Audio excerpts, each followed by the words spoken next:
Let's start with a point of agreement. We should all be on Facebook. We should all be on Twitter. Most of us should be on LinkedIn. We already have a relationship with Google. Ed Weintraub here for Coney Media in Brooklyn today. A few weeks ago, I attended a trade show that included a seminar directed at small business people where they were told how they can become more involved with social media. They all want to be involved with social media. They've read the papers, they've read the blog posts, they've heard about it, their kids are telling them about it. They know that they got to be in it to win it. They want to be involved. They need help. So of course there were consultants leading the seminar explaining how they can do this. And basically the formula comes down to this. Just the way you sit down every year and plan your budget for advertising and marketing. That's money and time. Sit down, have a business meeting, get all your key people together, and decide how much you're going to spend on social media, how much time you're going to invest on a daily and a weekly and a monthly basis on social media interaction, one-on-one with your customers. This isn't going to happen. This is impractical. 30 years as publisher of community newspapers has taught me this, that most small business people do not plan budgets the way corporate America talks about budgets. It's all seat of the pants, gut, and they look around, they see your newspaper, they see your website, they get a feeling for how much traffic there is, how it's working, whether people are talking about it, when they actually run an ad, whether they get response. In the end, it has to do with how much money's in their pocket in some cases, or like all sales, it's a relationship with the salesperson. So the fact is, these small business people are not doing due diligence ROI. They're not sitting there with their spreadsheets, figuring out how much time and money they're going to spend over the next year doing social media. There's no reason we should expect that small business people who never budgeted for advertising, who never had a real media plan until now, all of a sudden are going to become sophisticated entrepreneurs of media and figure out that they need a budget of time and money for social media. This is not going to happen. So how do we make something out of nothing? How do we get small business people active on social media platforms?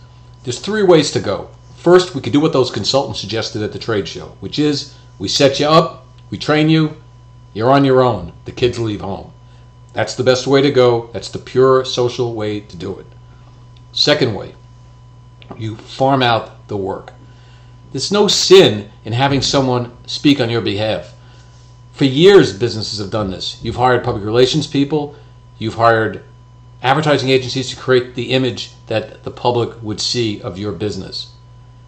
To this day, there isn't a major business person, there isn't a government official who doesn't have a spokesperson who speaks on their behalf.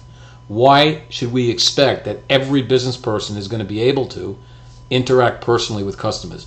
You're running a business. You're running a store. People walk in the door. You can't necessarily see every customer. You make priorities for your time. With that in mind, it's not a sin to farm out this work if you can afford it and if you take responsibility for looking over the shoulder of the person doing the work to make sure that he's doing it correctly because he is speaking in your name. Third way, this I'll call the minimalist way, the better than nothing approach, because you got to be in it to win it, even if you're in it on a low scale, and that is this. Get yourself on each platform. Be on Facebook, be on Twitter, be on LinkedIn, and check other places like Yelp, and there are plenty of other sites coming online that you need to be aware of. Be aware of these things, but don't become obsessed with it. Make sure that your company has representation on these platforms. Make sure that the URL and the stream names correctly represent your blog, your brand. This is very important because if you don't claim your brand, somebody else might, and it could be very difficult for you to get it back.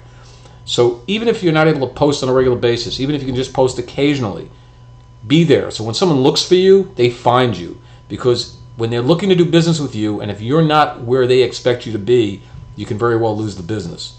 So don't be obsessed and overly upset if you don't have the time to tweet and post on Facebook an awful lot. Be there, check it out periodically, keep your ear to the ground so that if somebody's complaining about something or somebody has a great compliment for you that you can take advantage of it. But just make sure that you claim your place in social media heaven and do it now. Don't wait. The longer you wait, the harder it's going to be to get in. And eventually, if you start on that basis, you may find you like it. You may find you have a little extra time at night or on the weekend. You may find you have a son or a daughter or a cousin or another friend or relative who can help you with this, who could become one with you in relating to your customers. It's very important. Don't ignore social media, and don't be intimidated by the high demands that some of the experts are putting on small business people to do it all from the beginning. Do what you can, get your feet wet, get started. I'm Ed Weintraub for Coney Media. Thanks for listening.